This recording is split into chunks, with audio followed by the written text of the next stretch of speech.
Ang Ginoo manaa kaninyo. Manausab kanimo. Pagbasa gikan sa Santos nga Ebanghelyo sumala ni Juan. Himayaon ikaw, O Ginoo. Si Jesus mingon sa iyang mga tinun-an, kung nahigugma kamo kanako, tumana ninyo ang akong mga sugo. Mangayo ako sa amahan, ug hatagan kamo niyag laing manlalaban ang espiritu sa kamatuuran, aron makig-uban kaninyo hangtod sa kahangturan.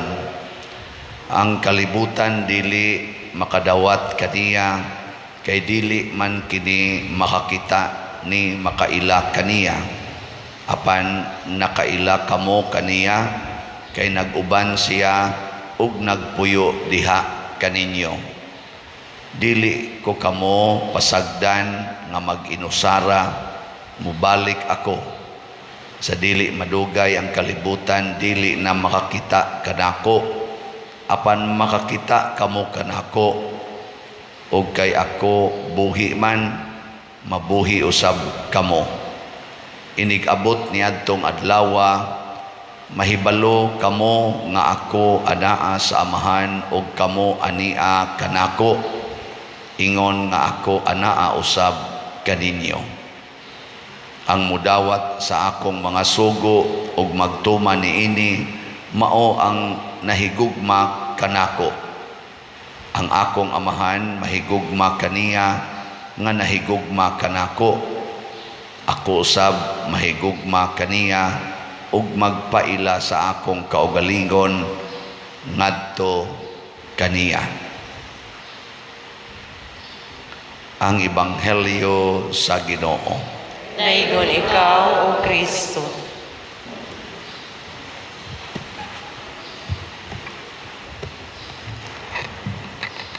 Mga igsoon, ang nagmahal, ang nahigugma, dili gid na mosugot nga malayo sa iyang gihigugma.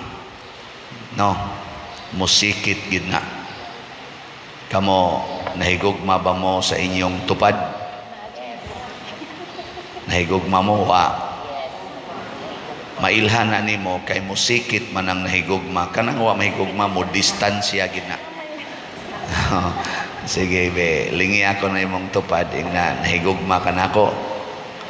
Na nya di gani musikit, di mo paduol, di na tinuod nga nahigugma. Mao na si Kristo kay nahigugma man nato, ingon gid siya, mupuyo gyud ko diha ninyo, makighiusag gyud ko ninyo, mubalik gyud ko, bisag mosaka ko dito balik, muanhi gyud ko. Nya unsa may iyang koneksyon nganhi nato nga di gyud malalis, ingon siya, mangayo ko sa amahan nga iyang ipadala ang Espiritu Santo. Ya, mao na nay atong banding. Ang Espiritu Santo mao nay magpuyo din hinato. Natod pa niya, nakailaman mo sa Espiritu Santo kay naa man ni gapuyo diha sulod ninyo. Pero ang kalibutan dili makaila sa Espiritu Santo. Sige, lingi ay mong tupad ing naana niha nimo ang Espiritu Santo. Wa kanira bas ang Espiritu Santo pupariha ra gini kinaiya ni Kristo. Kundi nato siya dawaton, di sad siya mo dawat nato. Niya kung di nato siya sundon, di ra sad siya magtingog-tingog. Sana mo kuyog siya nato, pero di magtingog basta di nato siya tagdon. Pero di siya mo distansya, mo kuyog lang. Hinomdom ko sa una nga atong gibuwagan ko sa akong uyab niya, nibalik siya sa iyang karaan nga kanang tawag na tog ex ba niya, kay wa man ko niya gyud sultihi personal nga buwag nami, nisaad ko sa akong kaugalingon nga kundi gyud siya personal o verbal nga mosulti nga magbuwag nami, di gyud ko mangitag laing uyab. Siya gyud mo'y ako ra gyung mintinon nga uyab. Nya usahay makakita ko nga magkuyog siya sa iyang uyab kay eskwela masad sila ako klase po ko. Nya makita na ko magkuyog, usahay mag inagbayay, muto din akong luha. Nya may di ay nako ninyo kuana kay noong alaw man to. Nya moingon dayon ko sa akong kaugalingon, Lord, magpabilin gyud kong buutan niyang uyab niining akong yawanon nga uyab.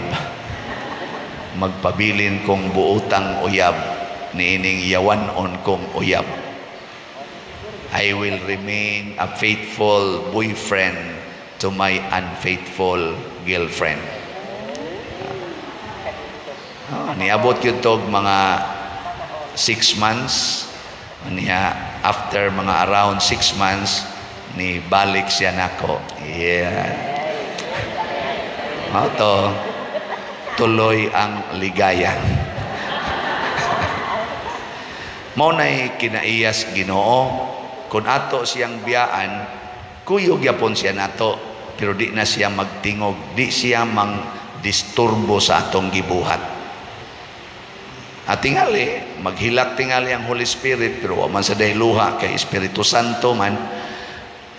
Pero mag-uol, magtanaw nato nga ang atong kuyog nga mao siya, dili nato tagdon, adto ta magsigig kupot-kupot sa kamot sa yawa, adto ta makigkuyog sa yawa, di nato tagdon ang Espiritu Santo nga mao'y nagbantay nato, naghatag nato sa tanang mga maayong butang nga atong gikinahanglan, adto kita mukuyog sa modagmal nato, mupatay nato. Kinsa maroy imong suod, ang Espiritu Santo o ang demonyo? Hinay kayo. Hinay kayo. Iba o man ko ba, gaduda naman gyud mo nga. Mura mag demonyo tingali akong kuyog. Sa unang pagbasa, giwalihan ni Felipe ang taga Samaria. Nidawat sila sa giwali. Tungod aning ilang pagdawat, misigunda pagadto si San Pedro o si Juan, ilang gipuno sa Espiritu Santo ang midawat sa pagwali sa mga ni Felipe.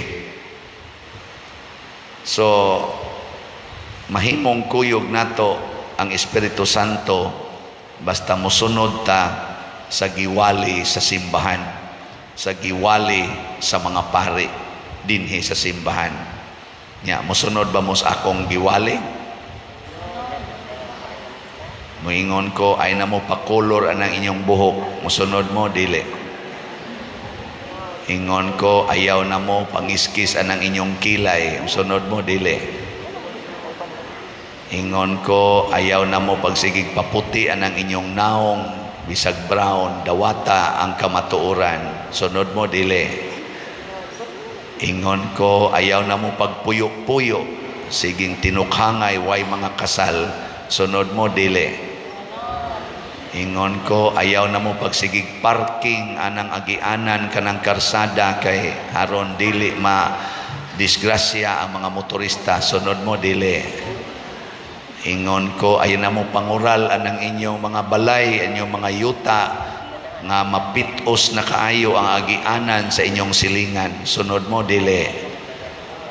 Niingon ko nga ayaw na mo paningil anang mga utang, sunod mo dili. Ingon ko higugmaa lang ng mga kabit sa inyong bana o sa inyong asawa, pasayloag kapituan kapito, sunod mo dili. Ingon ko So good nagimok ang mga demonyo. Galuos na lagreklamo, di madaoy, di na madaoy, di madaoy. Mo na, tanawa. Nawa ang inyong mga reaksyon.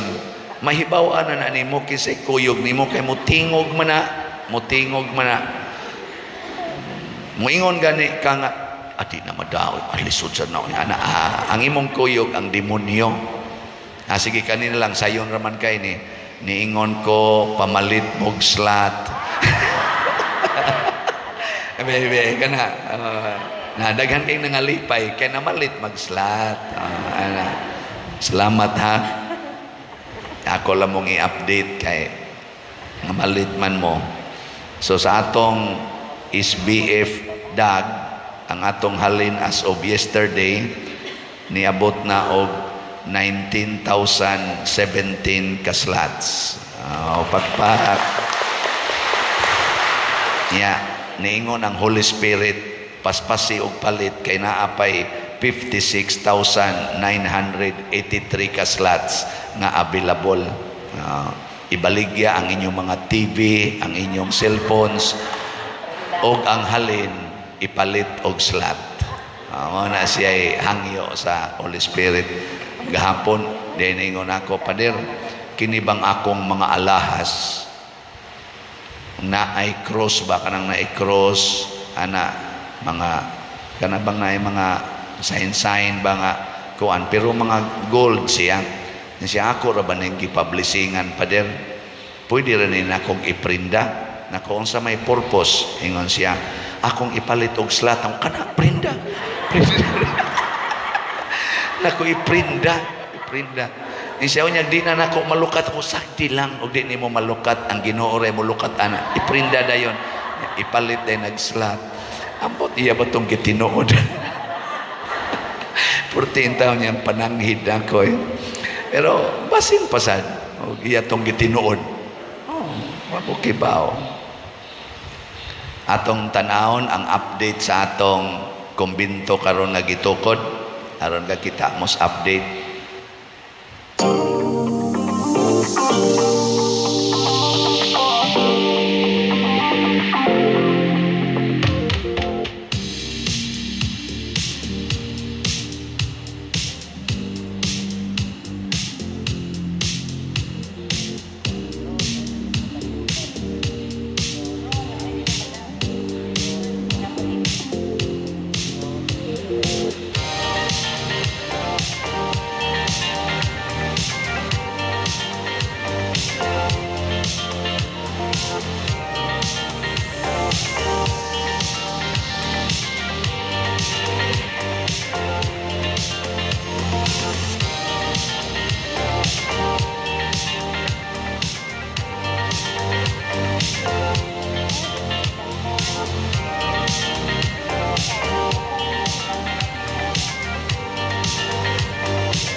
So ang atong second floor, ang paghimos mga beams hapit na mahuman, ready para sa pagbuhos.